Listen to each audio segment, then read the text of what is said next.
dans ces lieux, nous sommes dans un rassemblement des hommes et des femmes rachetés par l'agneau.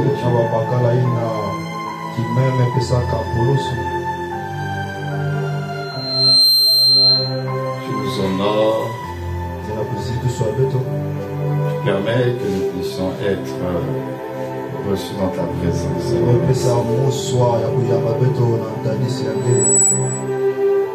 Merci pour tout ce que tu fais.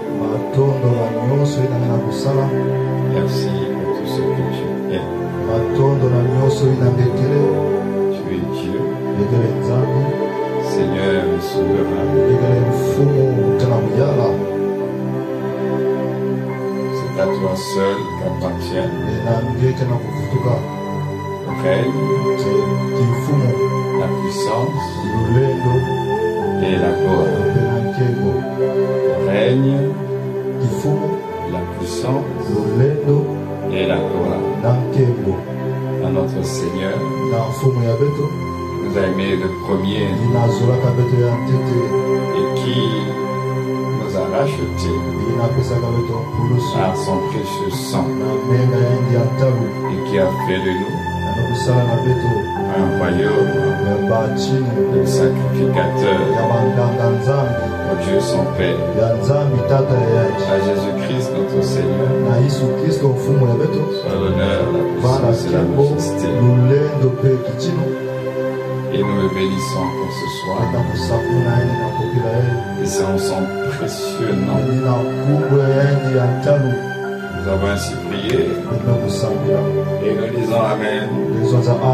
Amen. Est-ce que tu peux acclamer le Seigneur? Nous sommes comptés parmi les vivants. Je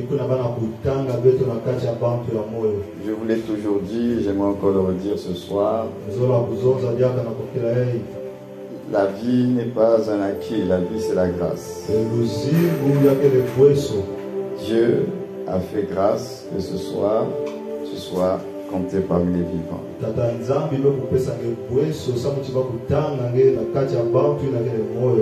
Ça veut dire que Dieu n'a pas encore terminé avec toi.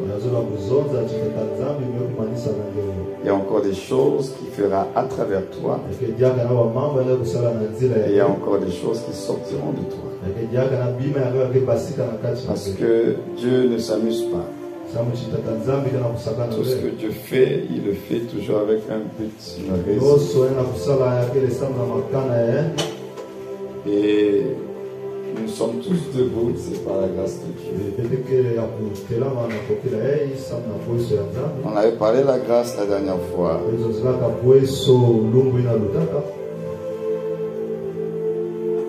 Dieu n'utilise pas des personnes parfaites ou bien qui pensent qu'elles sont capables. Dès l'instant où tu as l'impression que tu es capable de faire des choses pour Dieu, alors sache-le, tu as déjà tapé à côté.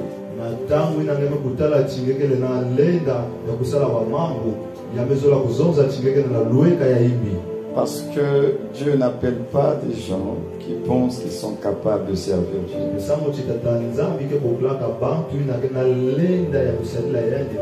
L'appel de Dieu est une surprise pour celui qui est appelé.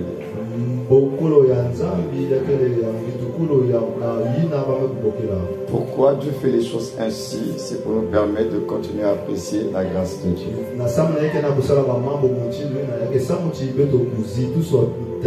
De sorte que personne ne puisse voler la gloire de Dieu et penser que ça vient de lui.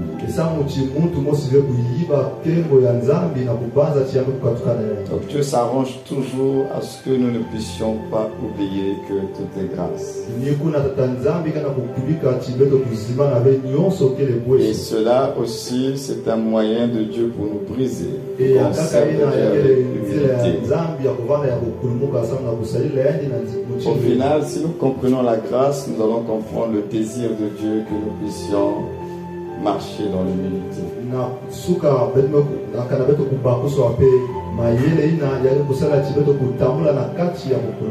Quand la grâce est comprise, vous ne pouvez pas marcher dans l'orgueil.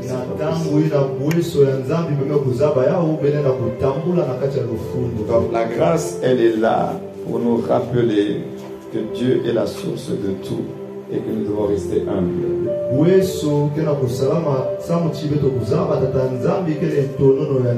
Voilà pourquoi la vie chrétienne, vivre à la manière de Jésus, c'est possible si vous comprenez la grâce de Dieu.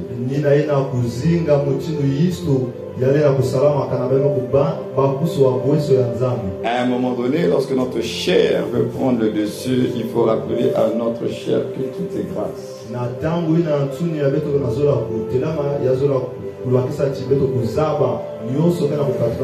Quel que soit nos tempéraments et nos personnalités, c'est possible de vivre à la manière de Jésus.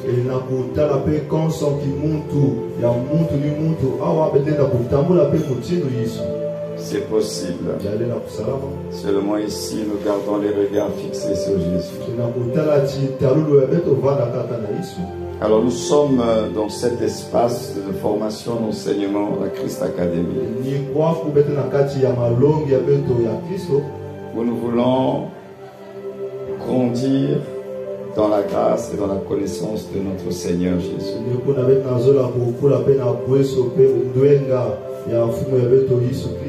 Et nous avons fait l'introduction de notre école de formation, ce temps de formation,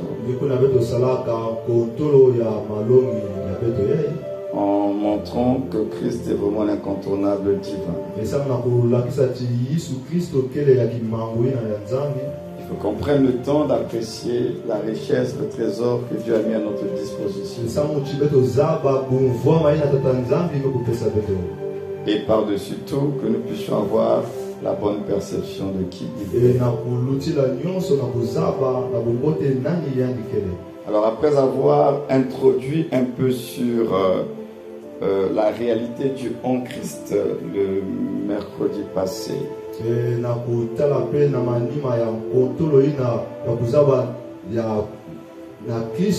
nous allons voir ce soir quelques vérités pour comprendre la réalité de en Christ.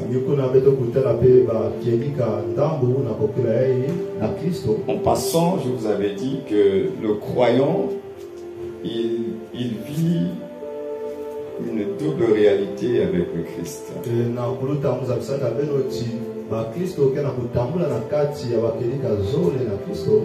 Et cette double réalité spirituelle, c'est que nous sommes en Christ et Christ est en nous.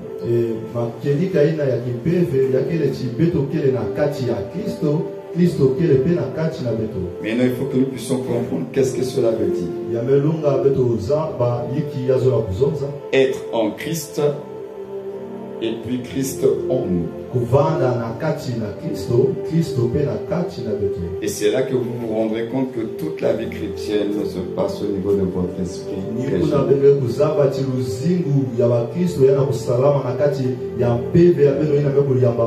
Parce que le mystère de Christ en vous et de vous en Christ, ça se passe dans votre esprit.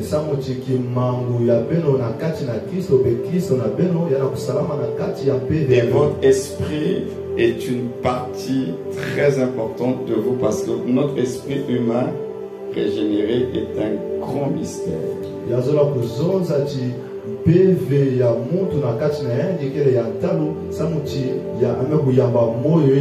Parce que à travers votre esprit, vous avez la capacité, c'est-à-dire que votre esprit a la capacité de contenir Dieu.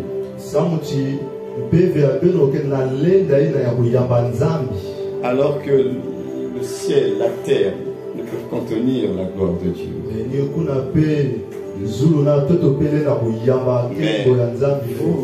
Mais nous avons la possibilité, à partir de notre esprit, de contenir Dieu. C'est un mystère.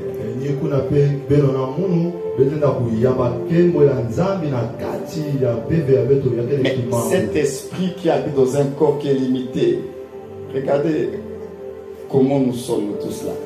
On a un esprit dans ces corps limités. Et c'est dans ce petit corps limité avec l'esprit, Dieu est dedans. C'est de la folie.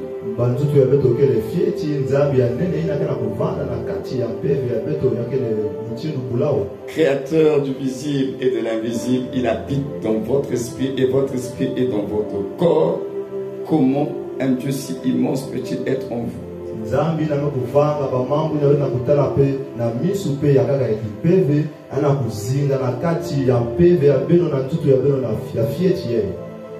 Alors que nous vivons sur la planète Terre, et la Terre est tellement immense, nous sommes émerveillés par la Terre.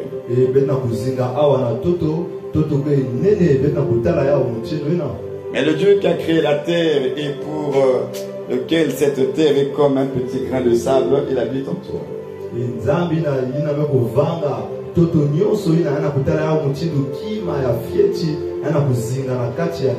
Parce que la Bible dit que vous êtes une habitation de Dieu en esprit, vous êtes la maison de Dieu.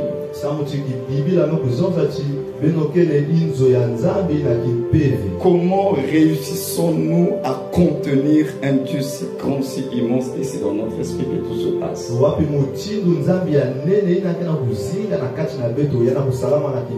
Donc votre esprit est la partie la plus importante dont vous devez avoir la conscience.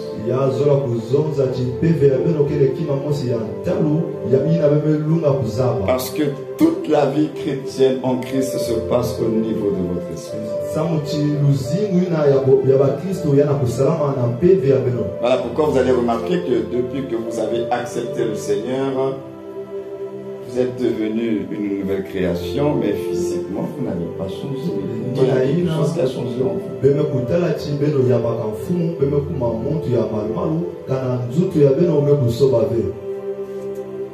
C'est pourquoi j'aimerais nous faire lire un texte que nous connaissons tous de part, 2 Corinthiens 5, verset 16.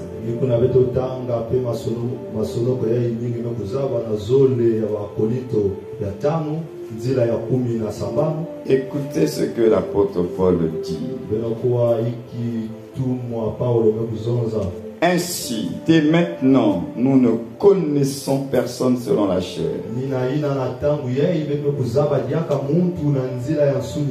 Écoutez la suite. Et si nous avons connu Christ selon la chair,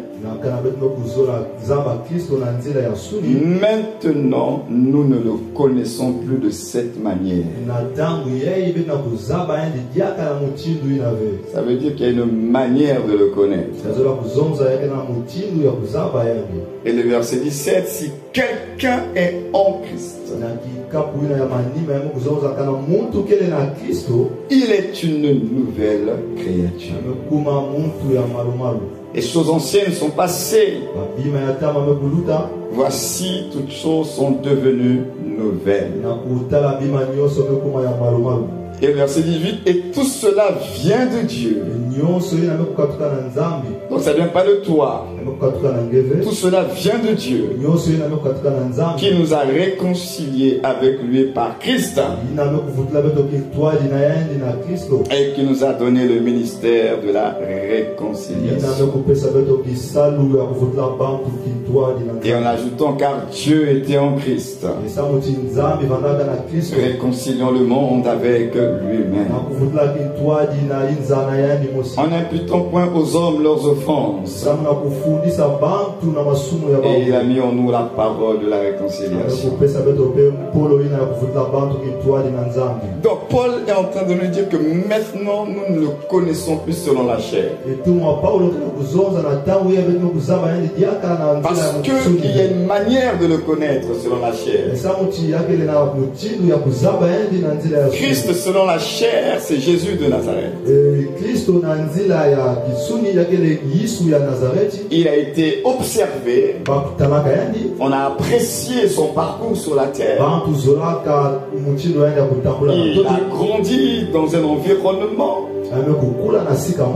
Voilà pourquoi lorsque le temps de la manifestation du Rédempteur était arrivé, Jésus de Nazareth a commencé à pleinement prendre sa place en tant que le Rédempteur. Les habitants de Nazareth ne l'ont pas compris du tout.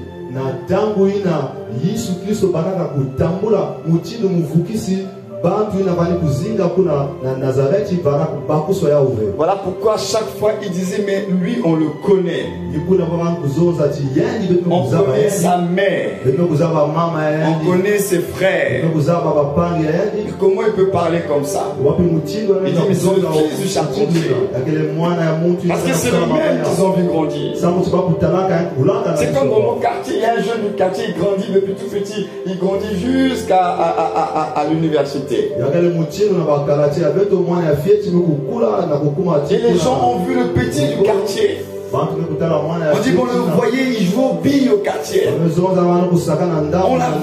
On l'a vu sous la pluie en train de jouer avec ses amis. Lui là, on le connaît. Donc les juifs ont dit Jésus là, on connaît. Mais les mêmes juifs, ils disent mais le Christ, personne ne sait d'où il viendra. Parce que le Christ, c'est un mystère. Ici, on ne sait pas d'où il viendra. Donc pour eux c'était impossible, c'était pas possible que celui qu'ils avaient connu selon la chair puisse être le Christ.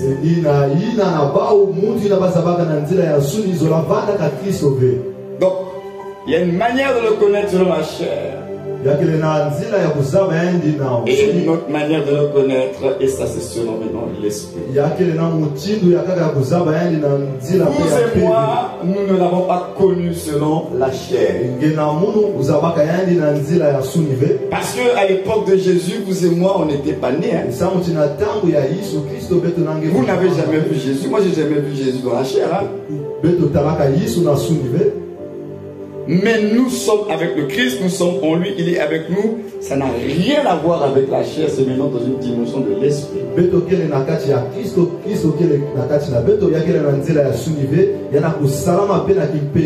Donc c'est là où vous devez comprendre que notre relation avec le Christ, c'est une affaire d'esprit maintenant.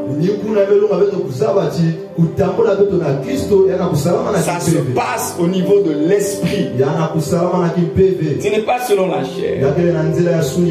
Alors, puisque je dis que nous allons voir quelques vérités sur en Christ là. Comme vous savez, j'aime bien utiliser les lettres. On va voir les 6 P. 6 P. Du mystère de en Christ. Qu'est-ce que être en Christ? Le premier P, c'est le P de privilège. Selon Jean 1, verset 12 à 13, où il est dit à tous ceux qui l'ont reçu, à tous ceux qui croient en son nom, elle leur a donné le pouvoir ou le privilège de devenir enfants de Dieu. Donc, être en Christ, ce n'est pas donné à tout le monde. Ce n'est pas tout le monde qui est en Christ. Parce que pour votre information, il y a ceux qui sont en Adam et il y en a qui sont en Christ. Il y a 2 races d'hommes sur la terre. Il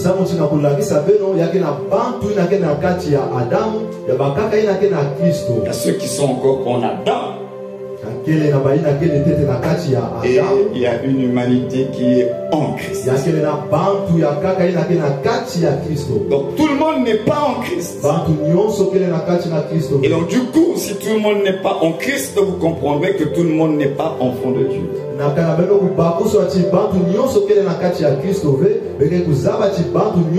Parce que toute la dimension de notre adoption divine et de notre filiation divine, c'est parce qu'il faut être en Christ.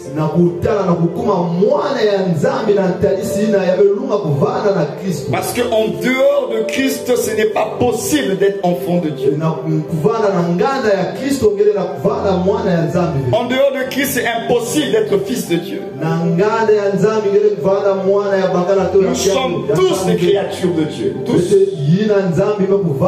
Mais nous ne sommes pas tous enfants de Dieu. Parce qu'enfant de Dieu, c'est un privilège. C'est le privilège qui vous est donné quand vous croyez. Donc quand vous croyez, vous allez recevoir le privilège Et c'est ce privilège-là qui va vous faire devenir.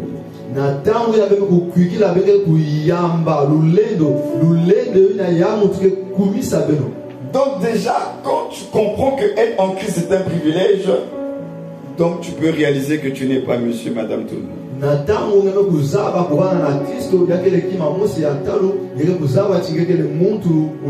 c'est un privilège qui est une réponse à votre foi. Vous avez cru. Et en contrepartie, Dieu vous donne le privilège. Donc ça commence par la foi. Vous avez cru en Dieu, cru en Jésus-Christ, et en contrepartie de la foi, vous recevez le don. Vous recevez le privilège. Donc sans la foi, c'est pas possible. C'est un privilège qui se reçoit par la foi. C'est pourquoi je vous ai souvent dit, la foi c'est l'incontournable dans le royaume de Dieu. Le premier P en Christ, c'est que c'est un privilège. Et le deuxième P en Christ, c'est un passage. C'est-à-dire que vous passez d'une humanité adamique à une humanité christique, donc en Christ là.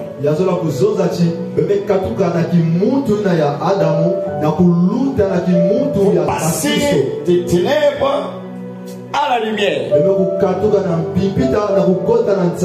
Il n'y a que en Christ qu'il y a ce passage là.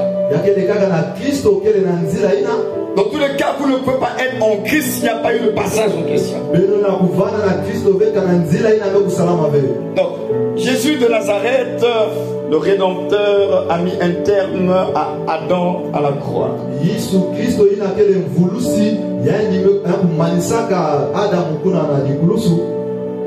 Et le ressuscité, c'est lui qui nous introduit dans le mystère de en Christ.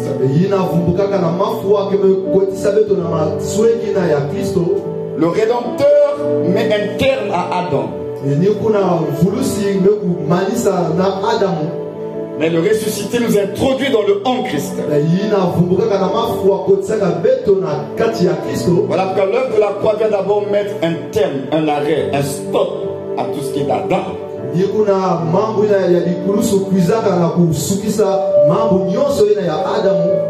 C'est la croix, il vient d'abord arrêter. Et après, en parallèle, il ouvre un chemin. C'est d'abord un stop. Et ensuite, il nous fait un transfert. Donc en Christ là, c'est le résultat de ce passage. Nous sommes passés des ténèbres à la lumière. Et puis vous allez remarquer que quand nous parlons de ces choses-là, ça n'a rien à voir avec votre vie physique. C'est comme des mots, vous entendez juste des mots. Mais pourtant ce sont des réalités spirituelles, c'est ce qui s'est passé dans le ciel. Vous n'avez pas vu le transfert des ténèbres à la lumière, vous n'avez pas vu ça. Vos yeux n'ont pas vu le transfert. Mais pourtant, sur le plan spirituel, lorsque vous avez cru en Jésus, vous passez des ténèbres à la lumière. Donc il y a des opérations spirituelles qui se sont passées. Vous n'avez pas vu ça qu'aux yeux parce que c'est spirituel. Donc il y a un passage. C'est un transfert d'un royaume à un autre. Donc quand tu dis que je suis en Christ, tu es en train d'affirmer que je suis passé d'un royaume à un autre royaume. Quand tu dis que je suis en Christ, tu es en train d'affirmer que je ne suis plus des ténèbres, maintenant je suis de la lumière. C'est ça en Christ, c'est pas juste un slogan. Ce sont des réalités spirituelles en Christ. Troisième P.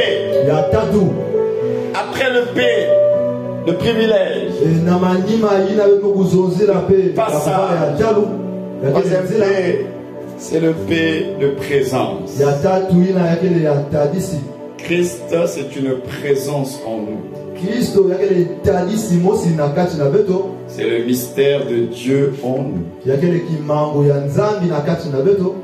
C'est pourquoi dans Colossiens 1, 26 à 27, on dit Christ onve l'espérance de la gloire. Christ onve.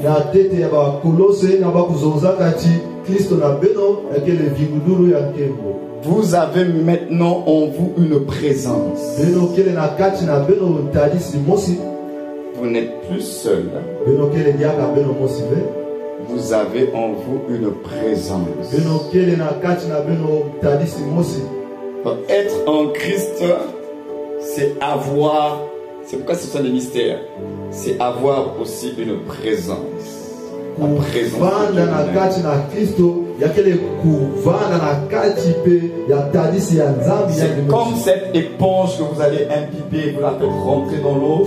Elle rentre dans l'eau, mais l'eau va rentrer aussi dans l'éponge. Il y a une immersion spirituelle qui s'est faite. Donc l'éponge est rentrée dans l'eau, parce que la première action, il faut d'abord rentrer dans l'eau. Mais en entrant dans l'eau, l'eau va aussi rentrer dans l'éponge. Nous sommes en Christ et Christ est en nous. Alors on va lire certains textes, vous allez m'aider à lire ce soir. Romains 8, verset 9 et le verset 11. Je vais m'arrêter là pour qu'on apprécie un peu cette notion de présence. Romains 8, 9 à 11 et Ephésiens 2, verset 22. Donc deux personnes se préparent à me lire Romains 8, 9 à 11, 9 et le verset 11 et Ephésiens 2, le verset 22. Nous avons une présence en nous. Romains 8, verset 9. Quant à vous, vous n'êtes pas sous l'empire de la chair, mais sous celui de l'esprit. S'il en vrai que l'esprit de Dieu habite en vous, et si quelqu'un n'a pas l'esprit de Christ, il ne lui appartient pas. Or, si le Christ est en vous, le corps, il est vrai, est mort à cause du péché. Mais l'esprit est vie à cause de la justice. Et si l'esprit de celui qui a réveillé Jésus d'entre les morts habite en vous, celui qui a réveillé le Christ d'entre les morts fera aussi vivre vos corps mortels par son esprit qui habite en vous. Verset 12. Non, c'est bon, merci. Verset 11. Nous avons entendu l'esprit qui habite en vous. Parce que le Christ, c'est tout simplement l'esprit. On dit or le Seigneur, c'est l'esprit.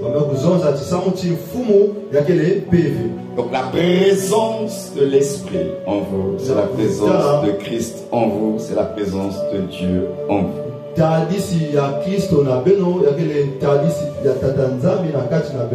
Tout ça, nous sommes dans le domaine des mystères. C'est que votre esprit porte en lui Dieu.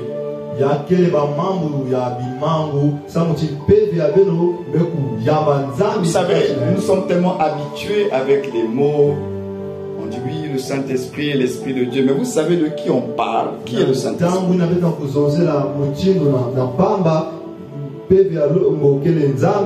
Qui est le Saint-Esprit? C'est Dieu lui-même. On parle, oui, Dieu, le Seigneur. Qui est le Seigneur? C'est l'Esprit. Qui est l'Esprit? C'est Dieu. Ouais, on est arrivé à un moment de notre vie où on ne prend pas le temps d'apprécier les réalités spirituelles. Nous disons des choses, mais nous ne réalisons pas ce que l'on est en train de dire. C'est devenu des slogans. On parle maintenant pour parler sans mesurer ce qu'on est en train de dire. Dieu m'a parlé, l'Esprit m'a parlé, j'étais rempli de l'Esprit. Vous êtes en train de parler de qui?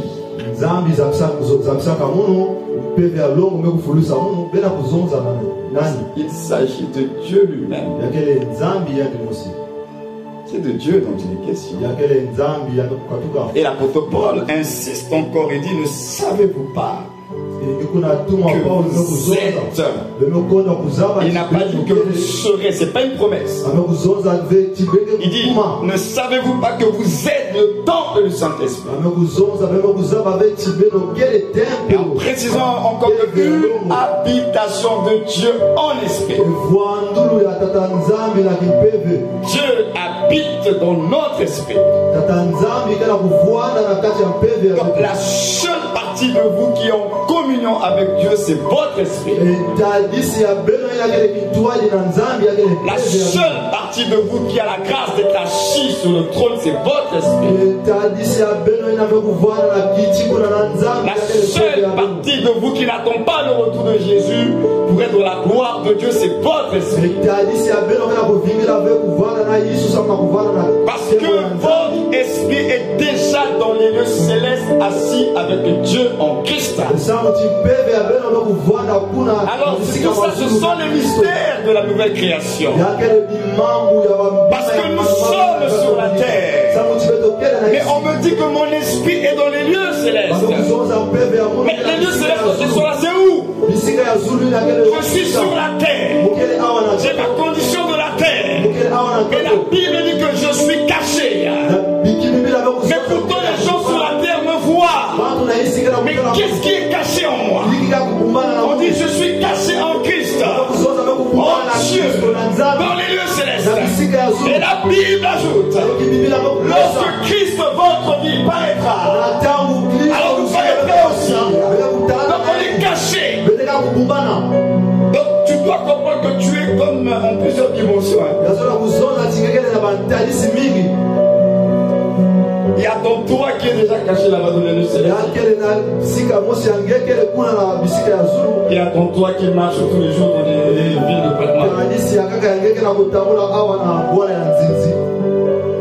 Donc nous sommes dans le domaine des mystères. Alors les mystères, c'est pas parce qu'on ne comprend pas les mystères que c'est faux. Un mystère reste un mystère. Comment je peux avoir la capacité d'être sur la terre et au ciel en même temps? C'est ce que nous sommes en même temps sur la terre, mais nous sommes en même temps dans les lieux célestes. Et c'est ça le mystère de en Christ. Tu es des cieux, tu n'es pas de la terre. Ephésiens 2, verset 22. Prenons le temps d'apprécier la présence divine qui est en nous.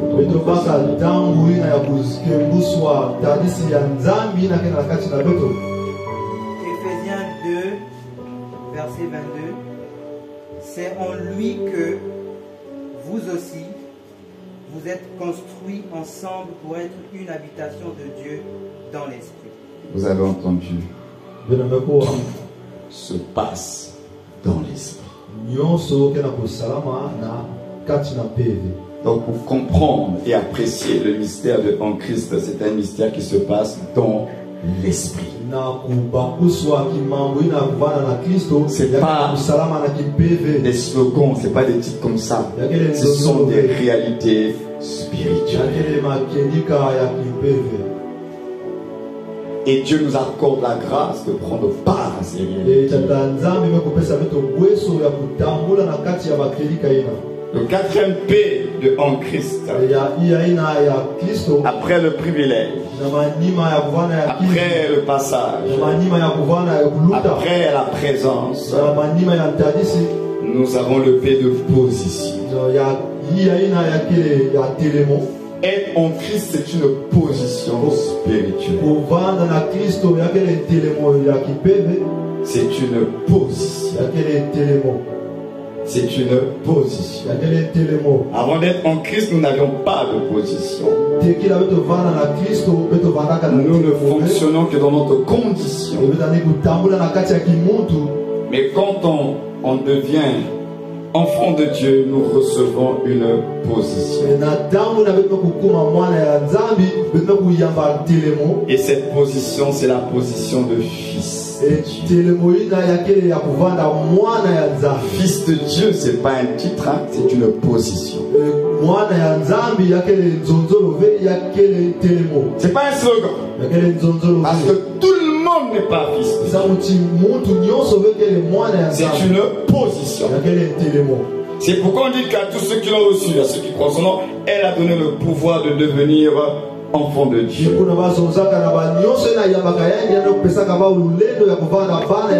Donc Dieu, encore une fois, en réponse à la foi du croyant, il lui donne une position.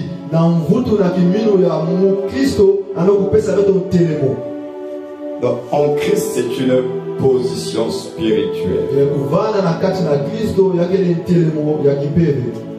qui fait de nous des fils de Dieu. Et donc j'aimerais, on va lire certains passages pour apprécier la position. Et tout ça c'est spirituel. C'est pourquoi Dieu veut que nous comprenions que notre nouvelle vie, il faut la vivre au niveau de la position. Dieu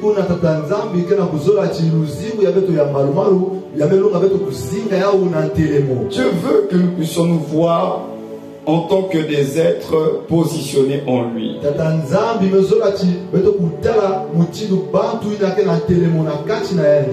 Et que pour apprécier notre vie, il faut l'apprécier au niveau de la position, pas de la condition.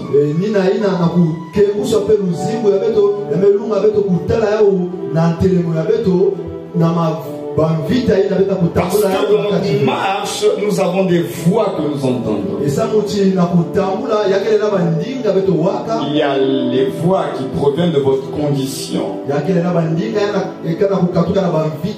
Et il y a les voix qui proviennent de votre position.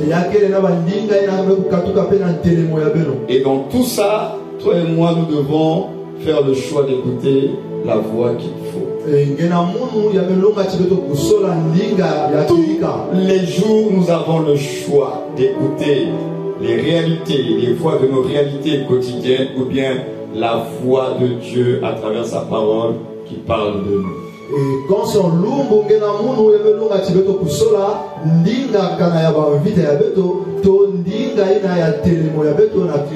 y a un combat de voix tous les jours. On est tous exposés à cela. Entre ce que tu vis dans ta chair et ce que Dieu dit de toi. Et souvent il y a comme une contradiction entre ce que Dieu dit, ce que la parole de Dieu dit de toi, et ce que toi tu vis dans ta condition. Mais Dieu te dit que la voix qui doit faire autorité dans ta vie, c'est la voix de ta position et non de ta condition. Tu dois apprendre à te soumettre à la voix de ta position plutôt que la voix de ta condition.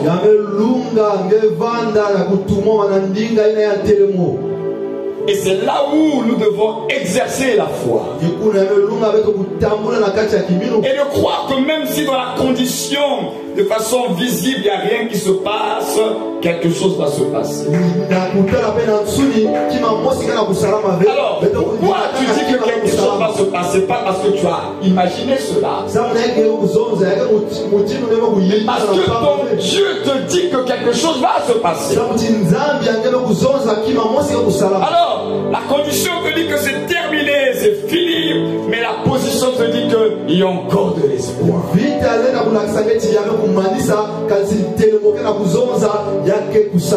Donc il y a un combat tous les jours entre l'invisible et le visible. Ce que tu vis dans ta chair et ce que tu vis dans l'esprit. C'est un combat de tous les jours. Il y a les promesses de Dieu qui sont relâchées dans ta vie. Et il y a des réalités du quotidien. Et les voix s'élèvent. Quelle voix entendra Dieu? Pourtant, quand Dieu te parle, Dieu ne parle pas à ta condition, Dieu parle à ta position, il parle à ton esprit.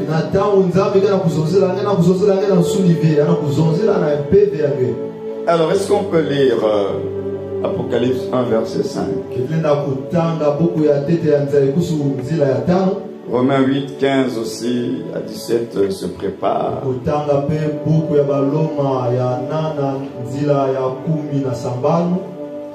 Nous parlons de position spirituelle. En Christ, nous sommes dans un positionnement spirituel. Romains 8, 15, 17 se prépare. Et puis Éphésiens 1, 11. Est-ce qu'on peut lire Apocalypse 1, 5? Apocalypse 1,5 de la parole de Dieu. Et de la part de Jésus-Christ, le témoin fidèle, le premier-né des morts et le prince des rois de la terre, à celui qui nous a aimés, qui nous a délivrés de nos péchés par son sang, et qui a fait de nous un royaume des sacrificateurs pour Dieu son Père. À lui soit la gloire et la puissance au siècle des siècles. Amen. Souvent vous entendez répéter ces paroles. Dans d'autres versions de la Bible, on dit qui a fait de nous rois et prêtres pour Dieu.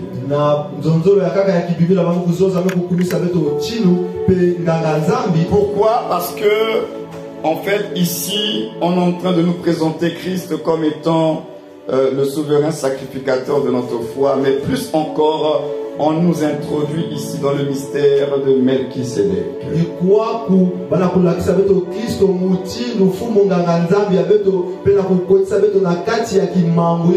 n'y a que dans l'ordre de Melchisédek où on peut avoir la royauté et la sacrificature ensemble.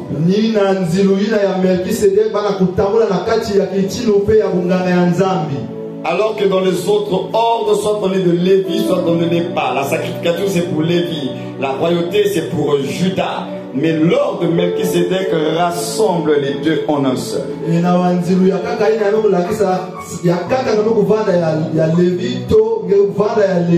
Et l'ordre de Melchisédek c'est l'ordre des rois sacrificateurs.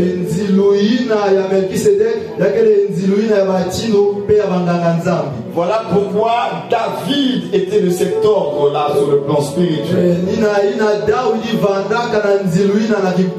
Parce que David s'est permis en tant que roi de rentrer quand même dans le sanctuaire de Dieu et de manger les pains qui étaient réservés aux sacrificateurs.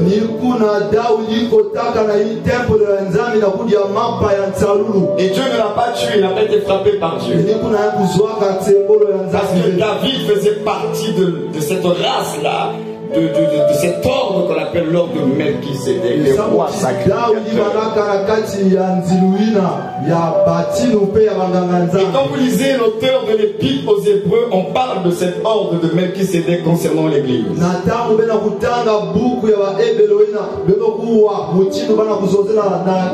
Donc en Christ, nous sommes dans l'ordre de Melchisédek. Voilà pourquoi la Bible ne cesse de dire que nous sommes rois et sacrificateurs pour Dieu. C'est un positionnement que nous avons reçu. Roi sacrificateur. Roi sacrificateur. Pour exercer l'autorité, chasser les démons, nous devons intercéder pour les autres, prier pour les autres. Nous sommes de l'ordre de Melchisédek. Alors souvent quand vous entendez ces mots-là, ça vous fait peur parce que vous entendez ça qui est dans les histoires occultes là, mais c'est dans la Bible.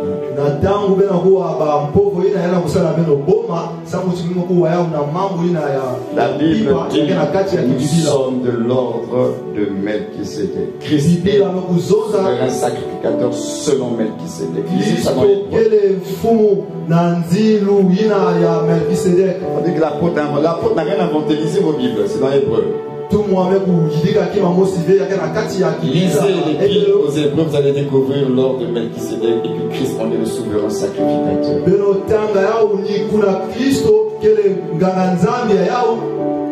Et donc c'est un ordre qui est particulier parce que c'est un ordre qui confère de l'autorité.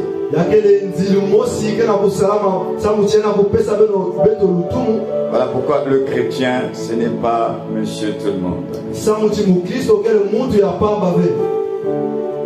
Nous sommes rois sacrificateurs. Romains 8, 15 à 17, est-ce qu'on peut lire la parole? Romains 8, 15 à 17.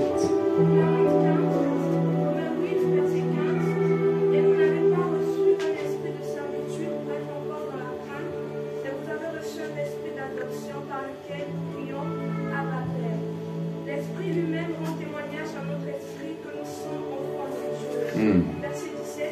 Or, si nous sommes enfants, nous sommes aussi héritiers. Héritiers de Dieu et co-héritiers de Christ. Si toutefois nous souffrons avec lui, afin d'être glorifiés avec lui. Alléluia. Alors quand vous lisez la Bible comme ça, prenez le temps d'apprécier les déclarations qui sont faites parce que Dieu ne parle pas juste pour parler et faire plaisir aux gens. Sur le plan spirituel, celui qui est en Christ,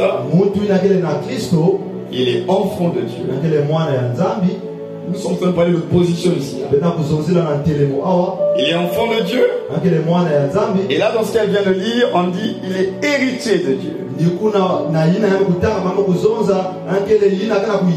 Co-héritier de Christ. Donc, enfant et héritier. Donc, vous n'êtes pas n'importe qui. Hein? L'héritage de Dieu, c'est que pour ceux qui sont en Christ. Donc si vous n'êtes pas en Christ, vous ne pouvez pas être héritier.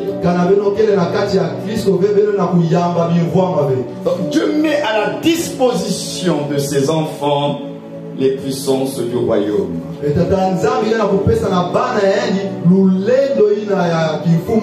Et c'est par le Saint-Esprit que nous pouvons vivre la puissance du royaume sur la terre.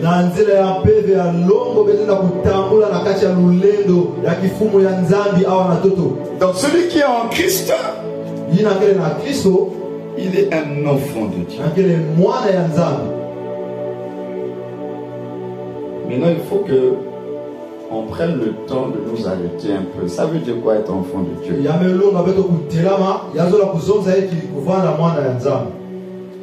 Parce que lorsque nous comprendrons le sens exact de ce que la Bible, les mots qui sont utilisés là, on n'aura plus peur n'importe comment.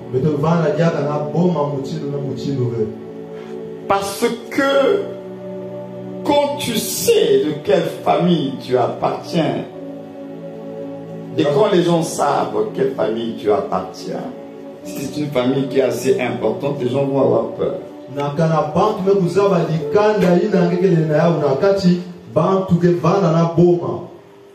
Quand vous réalisez qui est votre père, vous n'allez pas avoir peur n'importe comment. L'un des problèmes de la chrétienté, c'est que nous ne réalisons pas ce que nous sommes devenus en Christ.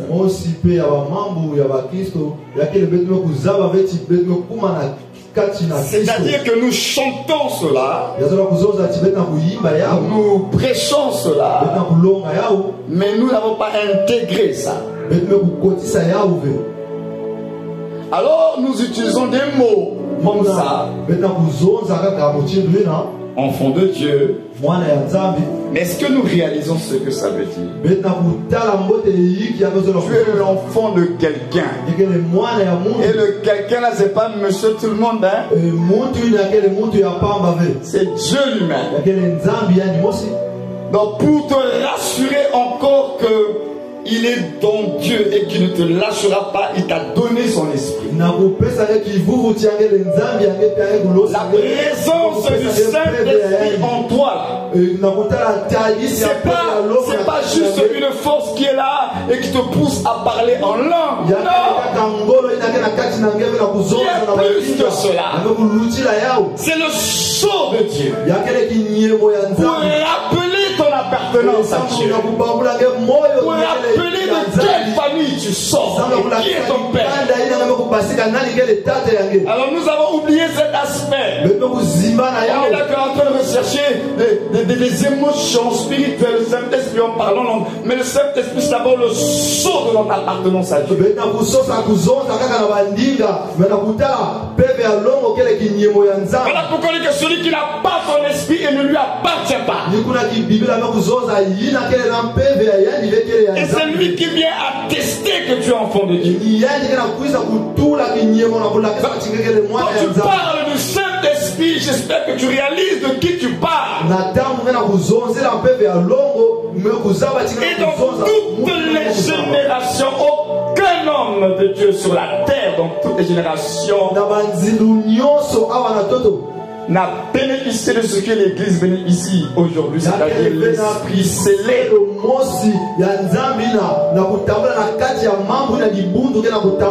Que ce soit les Abraham, les Moïse, les David, les Élie, les Élisée, aucun n'avait l'Esprit scellé.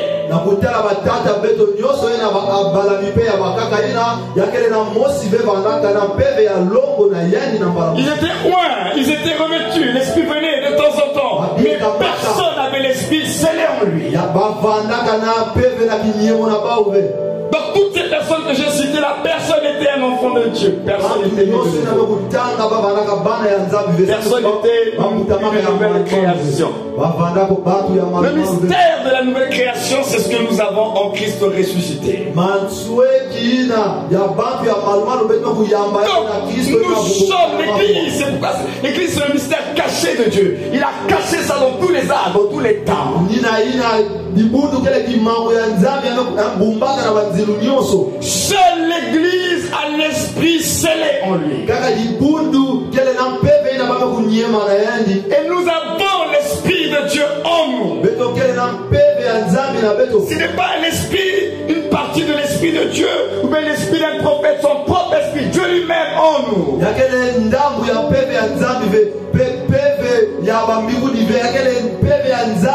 Donc il faut que nous prenions le temps d'apprécier cela. Le Saint-Esprit, c'est Dieu lui-même en vous. Il a fait le choix de demeurer. Ce qui fait que la grâce que nous avons, c'est que même quand tu pêches, il s'en va, il reste là. Il reste là. Mais seulement il est attesté. C'est pas comme autrefois il peut partir. Il revient, il part. Là il ne partira pas. Parce que vous avez été scellé. Jusqu'au retour de Jésus, on est scellé du Saint-Esprit. Voilà pourquoi dans le monde spirituel, c'est tout un monde des esprits, donc on reconnaît les gens par l'esprit.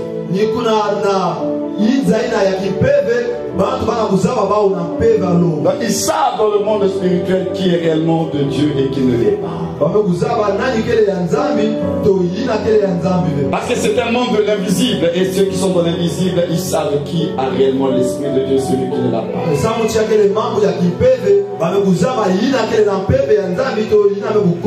C'est pourquoi la Bible dit que ceux qui ont l'esprit de Dieu lui appartient. Mais même à ce niveau-là, quand vous lisez ça dans la Bible, ça ne vous interpelle pas. On dit que tu lui appartiens. Donc, Dieu devient un peu comme le propriétaire de toi. Maintenant, tu appartiens à Dieu. Celui qui est la propriété de Dieu, vous pensez qu'on peut le voler comme ça? Et le propriétaire va se laisser dépouiller comme ça. Vous connaissez le prix de votre achat. Vous savez comment Dieu vous a évalué? Il vous a évalué avec sa propre valeur.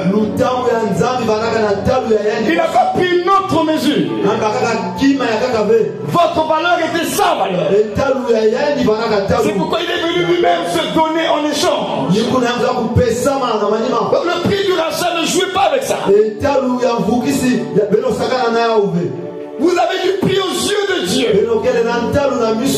C'est pas un ange, c'est l'archange qui l'a envoyé. Lui-même, il est venu par son sang. Racheter. Parce que nous avons du prix à ses yeux.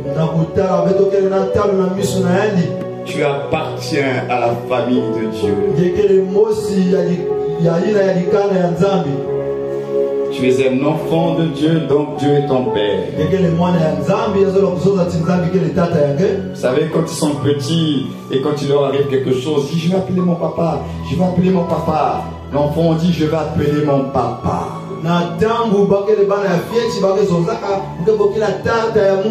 Alors toi et moi, nous ne sommes pas orphelins spirituellement. Dans les choses se produisent dans notre vie, tu as un Père céleste. Mais ce Père céleste, qu'est-ce qu'il a fait? Il a fait bien plus que les pères terrestres. Il n'a pas voulu juste que tu fasses appel à lui et que tu sois en mode passif, mais il t'a délégué aussi le pouvoir.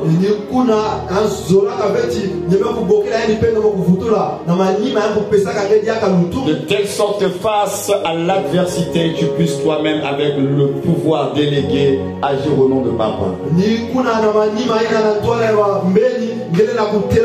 Parce qu'il dit, je t'ai délégué le pouvoir. Donc il y a des choses que tu vas traiter, mon fils, tu n'auras pas besoin de m'invoquer, je t'ai donné le pouvoir. Vous savez, nous invoquons beaucoup Dieu et nous attendons beaucoup à Dieu. C'est pas arrivé en soi, mais quelquefois Dieu il est là et te regarde parce que Dieu s'attend à toi. Il dit là, je ne pourrai rien faire pour toi parce que je t'ai donné le pouvoir. Et là, c'est Dieu qui te regarde. Il dit, je veux te voir exercer le pouvoir que je t'ai donné. Alors ça, tu vas pleurer, tu vas te lamenter. Seigneur, aie pitié de moi. Seigneur, interviens. Je t'ai déjà donné le pouvoir. Tu as reçu mon autorité. Alors parle mon nom. Et je serai derrière ma parole pour l'accomplir. Alors beaucoup de chrétiens pleurent. Puis Dieu le regarde, il me parle. Mais toi tu pleures. Dieu te dit parle mon nom. N'oublie pas d'où tu viens. N'oublie pas qui tu es devenu. Tu es de la race de Dieu. Les esprits sortis de Dieu lui-même. Roi sacrificateur. Et en tant que roi, tu peux faire des décrets sur ta propre vie. Parce que tu es devenu le prophète de ta vie. Donc quand Dieu te fait réaliser cela, tu apprends maintenant à prier pour certaines choses sans invoquer Dieu. Parce que tu as reçu le pouvoir de Dieu. Alors il y a beaucoup de choses, tu vas invoquer le Seigneur. Mais tu dois comprendre que sur la terre, c'est pas ça le pouvoir. Et souvent, on ne vit pas certains résultats parce qu'on n'exerce pas le pouvoir.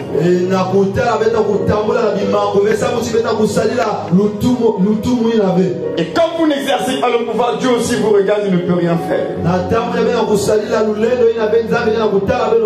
Parce que Dieu estime que vous avez déjà reçu l'autorité.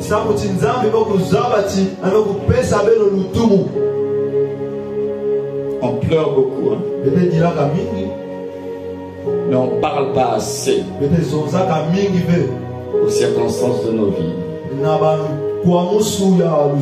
Si nous sommes de la race de Dieu, alors nous devons aussi apprendre à parler sur les circonstances. L'apôtre Paul,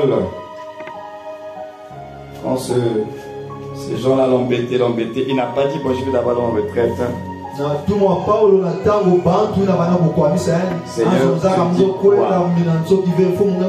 a parlé directement, il a dit que cet homme-là, tu ne verras plus le soleil. Il est tombé aveugle à l'instant. Paul n'a pas invoqué Dieu. Il a parlé directement à la situation. Ce qui manque à l'église aujourd'hui, c'est ça. Une race d'hommes et de femmes qui parlent directement aux situations. Nous ne parlons pas assez aux situations. Mais nous pleurons beaucoup. Nous prions même beaucoup. Vous savez, il y a un temps pour prier. Et il y a un temps pour parler à vos montagnes. Et à croire que par la foi, il en sera parce que vous l'avez déclaré. Alors ça sonne un peu étrange dans les oreilles de certaines personnes. L'apôtre n'est pas en train de dire qu'il ne faut pas prier. C'est pas ce que j'ai dit. Mais vous devez savoir à quel moment vous invoquez Dieu, à quel moment vous-même vous devez exercer votre autorité. C'est ce que je suis en train de dire. Que toutes les situations de vos vies ne nécessitent pas que vous parliez à Dieu. Il y a des situations dans vos vies, vous devez parler directement à la situation. Il dit, je vous ai donné le pouvoir de marcher sur les serpents, sur les scorpions et sur toute la puissance de l'ennemi. Dieu a dit, je vous ai déjà donné le pouvoir. Marche. Au lieu de marcher, tu es en train d'invoquer Dieu, Seigneur, marche sur ma situation. Dieu te dit non, c'est à toi de marcher, je t'ai donné le pouvoir. C'est ça le problème de l'église aujourd'hui. On prie beaucoup, mais on agit peu.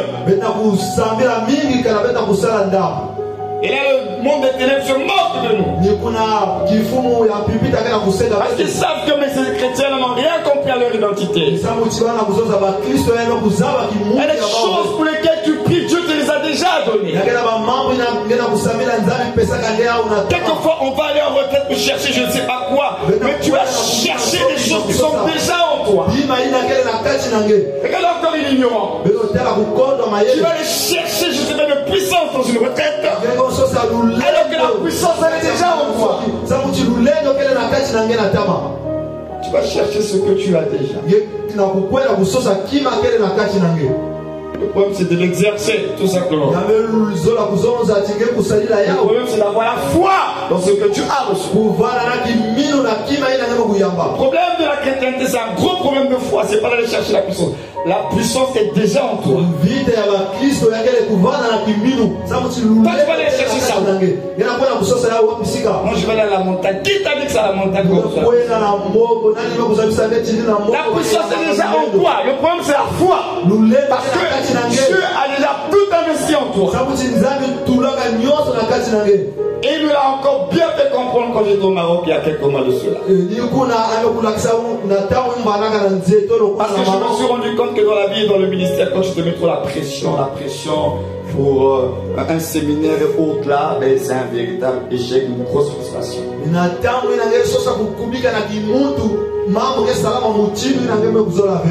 Jusque le jour du séminaire, pas de message.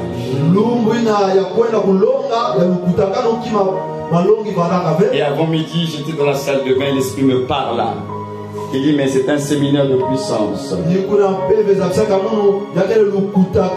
Pourquoi tu te mets la pression? Il ne s'agit pas de toi, c'est moi qui le fais. Ne te mets pas la pression. Moi-même, je le fais. Alors ceux qui étaient au Maroc, ils savent ce qui s'est passé à Rabat. Dès le premier jour, quand j'ai pris le micro, il s'est passé des choses. J'ai pas prêché. Parce qu'il a dit, mais c'est moi qui vais travailler, c'est pas toi. C'est Dieu Il a déjà tout mis en nous. Nous on se dispose juste et puis lui va faire. Et depuis là j'ai compris, je ne me mets plus la pression. Parce que c'est pas moi qui produis les résultats du ministère, c'est lui qui va le faire. Moi je me dispose tout simplement, je laisse du travail. Il faut qu'il y ait ce réveil de conscience que nous sommes des enfants de Dieu. Nous sommes de la race de Dieu. Et être en Christ, c'est positionner en Dieu. Et c'est une position d'autorité. C'est pas n'importe quelle position. La position que vous avez est une position d'autorité. Voilà pourquoi dans cette position vous pouvez parler et le monde des esprits vous écoute parce que vous êtes en Christ. Les fils de Séba n'étaient pas en Christ. Ils ont voulu utiliser le nom de Jésus. Et le monde des esprits ne les a pas reconnus comme étant des autorités. Alors ils ont dit, nous connaissons qui est Paul, qui est Jésus, mais vous on ne le connaît pas. Ils ont voulu exercer une autorité, mais ils n'avaient pas la position d'autorité. Dans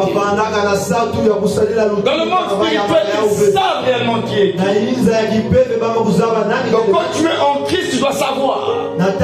C'est une position d'autorité. Et quand tu parles, tu seras entendu dans le monde des esprits.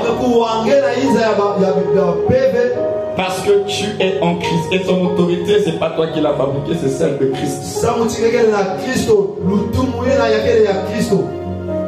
Donc quand tu parles, c'est Christ qui parle à travers toi. Parce que tu as la position d'autorité.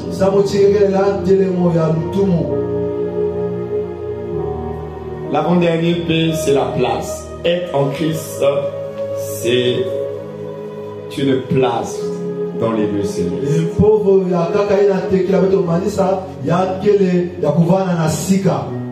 Nous avons été placés. Ce qui fait que tu es dans un bunker spirituel, personne ne peut rentrer là-bas. Celui qui est en Christ, il est dans une place, il est dans un lieu, il est dans un endroit en Dieu.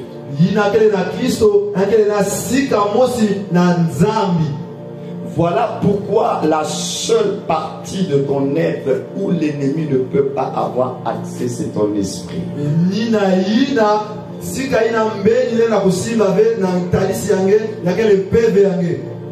Ton âme peut être influencée, ton corps peut subir des choses, mais ton esprit, il ne peut pas subir quelque chose parce qu'il est caché en Dieu.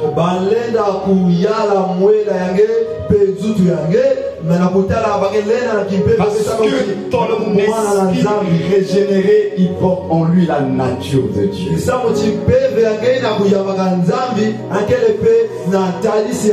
Voilà pourquoi ton esprit régénéré, il ne pêche pas. La Bible dit que celui qui est né de Dieu ne pêche pas.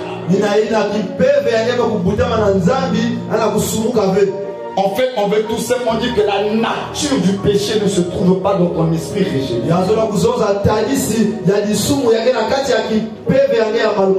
Parce qu'il est de la même espèce que Dieu. Donc cet esprit-là, Dieu l'a caché.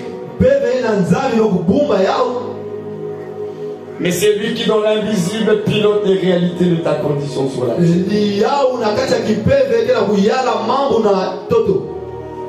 Donc celui qui est en Christ, tu es un mystère. Donc tu es placé, caché. Qui va te toucher? Personne. On va lire deux passages. Éphésiens 2 verset 6. Éphésiens 2 verset 6. Et Colossiens 3, 1 à 4. Alors lisons d'abord Éphésiens 2 verset 6. Nous sommes quasiment à la fin. Éphésiens 2, verset 6 et Colossiens 3, 1 à 4. Éphésiens. Oui. Il nous a ressuscités ensemble et nous a fait asseoir ensemble dans les lieux célestes en Jésus-Christ. Vous avez entendu? Il nous a ressuscités ensemble. Et il nous a fait asseoir ensemble aussi. Avec lui dans les lieux célestes. Là où il est, c'est là où nous sommes. Mais le il nous a ressuscité. Qui a été ressuscité? Physiquement, tu restes la même personne. Ton esprit. Ton esprit est ressuscité en Christ.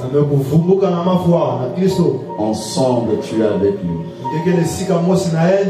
Là où il est, c'est là où tu es. C'est si petit votre Bible. C'est pas une promesse, c'est un fait. Une réalité spirituelle.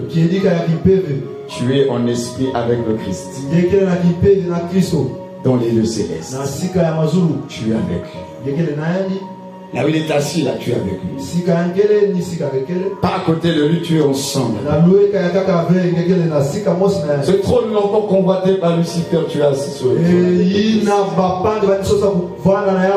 Vous voyez tout le privilège que cela apporte dans la vie du nouveau né en Christ. En Christ, là, c'est un grand privilège. Colossiens 3, 1 à 4. Si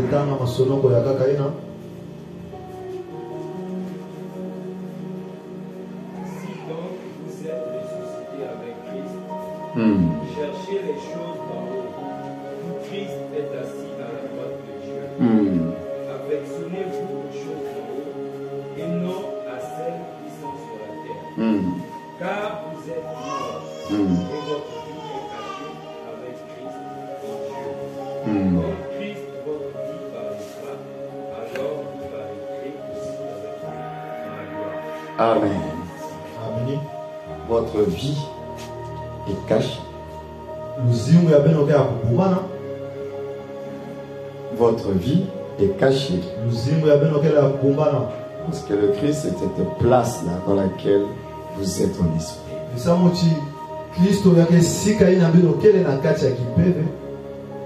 C'est le mystère de Dieu. Dans votre esprit est la partie la mieux gardée de votre être. Sur la base de ces révélations, on comprend alors pourquoi un chrétien ne peut pas être possédé.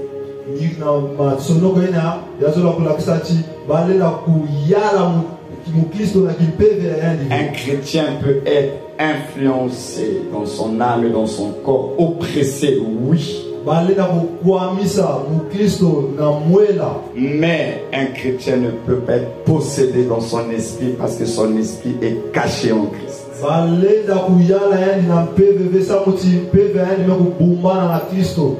Donc quand vous comprenez cela, n'acceptez pas n'importe quoi.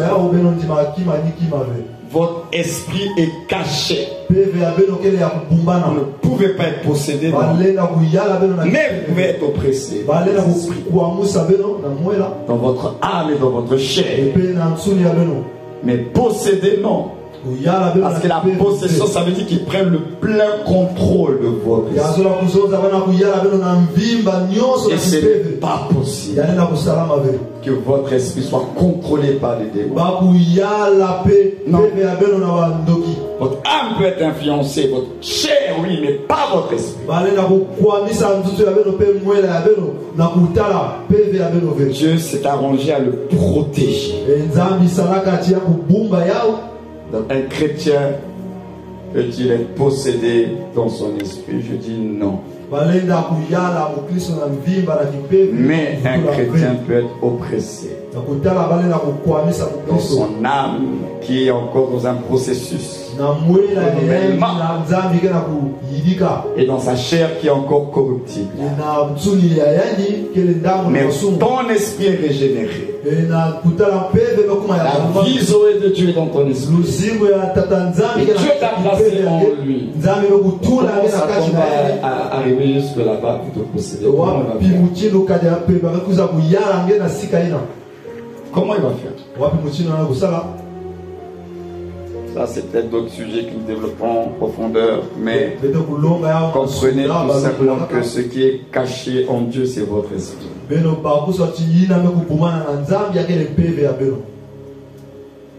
Et enfin, le dernier P, c'est le P de puissance. En Christ, c'est une puissance que nous avons reçue. Parce que quand on parle de Christ, on parle aussi d'onction. Oint. Il est le oint qui nous a oint. Donc nous sommes oint en Christ, dont le oint. Et cette onction est une onction de puissance et d'autorité.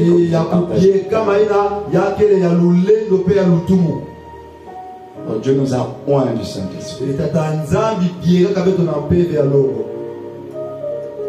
Mais quand on dit que Dieu nous a oint du Saint-Esprit, Dieu nous a oint de Christ. Parce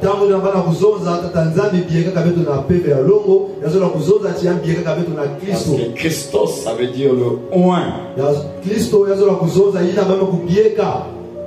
Oint. Et nous avons reçu l'onction de Dieu.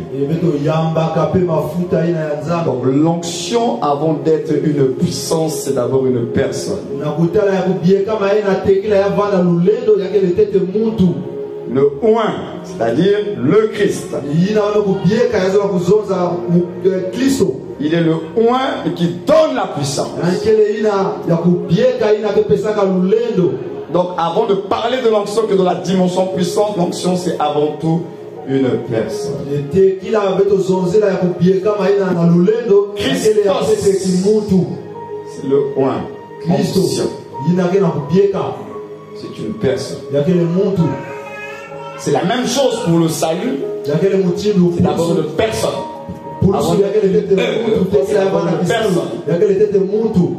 Même chose pour la grâce. Avant d'être une action, une œuvre, c'est d'abord une personne.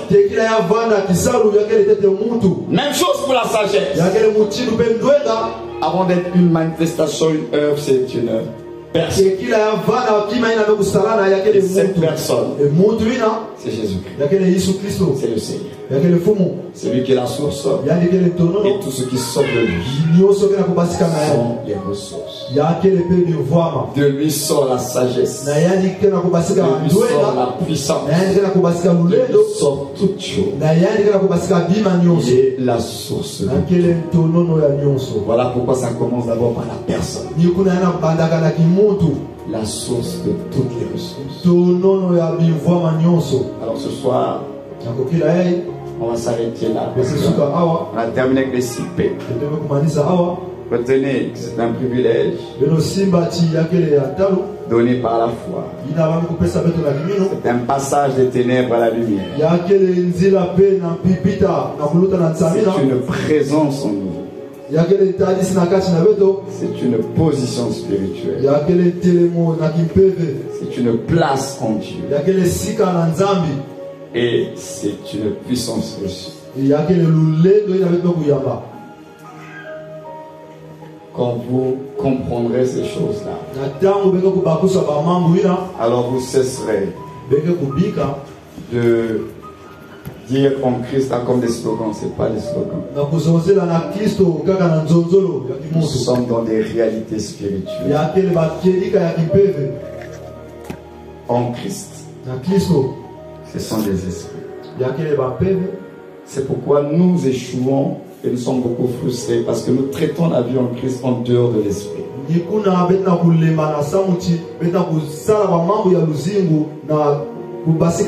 Alors que la vie en Christ commence dans l'esprit et doit se poursuivre dans l'esprit. Si vous vous déconnectez de l'esprit, vous ne comprendrez pas cette vie en Christ.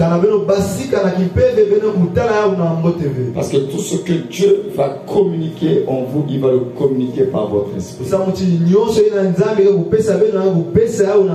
C'est pourquoi celui qui est en Christ, il doit faire extrêmement attention à tout ce qui se passe à l'intérieur de lui. Parce que la vie chrétienne, ça se passe de l'intérieur. Parce que Dieu parle à votre esprit. Dieu fait des opérations avec votre esprit. Et nous le verrons, votre esprit, c'est lui qu'on appelle l'homme intérieur. Votre esprit, c'est lui qu'on appelle la nouvelle création. Donc, tout se passe à l'intérieur de vous. Toutes les opérations de Dieu se feront à l'intérieur. Parce que votre esprit, c'est le contenant de la vie de Dieu. Votre esprit, c'est comme le périmètre. Dieu a mis des garde-fous dans lequel il va opérer que dans un périmètre bien circoncis, c'est dans votre esprit. Et après, à partir de votre esprit, maintenant, ça va se répandre au niveau de votre âme et de votre corps. L'investissement de Dieu commence dans votre homme intérieur. La nouvelle création. C'est elle qui entend. C'est elle qui sent. C'est elle qui voit Dieu et ses réalités. Ce n'est pas vous dans votre chair, mais c'est dans votre esprit. Vous allez percevoir les choses. Vous allez découvrir les choses dans votre esprit. Parce que toutes les opérations de Dieu se font dans votre esprit. Et cet esprit régénéré devrait apprendre à le connaître. Parce que c'est lui qui est le mystère de Dieu en vous. Christ en vous. Et vous en Christ. N'oubliez pas l'image que je vous ai prise tout à l'heure. L'éponge, lorsqu'elle entre dans l'eau, c'est d'abord elle qui entre dans l'eau. Mais lorsqu'elle est dans l'eau, c'est l'eau aussi qui va rentrer en lui. C'est ça le mystère du Christ de notre esprit. Nous sommes en Christ. Et le Christ est en nous. Donc la résurrection de Jésus nous a introduits dans la vie de l'esprit. Donc la résurrection de Jésus a introduit l'éponge que tu es dans la vie de l'esprit. Et maintenant introduit par la résurrection, tu es dans le Christ et le Christ est en toi. Mais tu as été introduit par la résurrection. C'est le Christ ressuscité qui nous introduit dans la nouvelle création. Et cette nouvelle création nous impose d'être en Christ et que Christ soit en nous. Parce que c'est une affaire d'esprit et d'opération de l'esprit. Alors tu vas te mettre debout et tu vas prier pour apprécier encore l'œuvre de Christ. Ce que tu es devenu en Christ. Ce que tu as reçu de lui. C'est pourquoi lorsque nous allons poursuivre dans les prochaines sessions de formation, vous comprendrez alors pourquoi j'ai toujours insisté En vous disant que la Christoformation, c'est pour nous aider à comprendre 6 vérités fondamentales.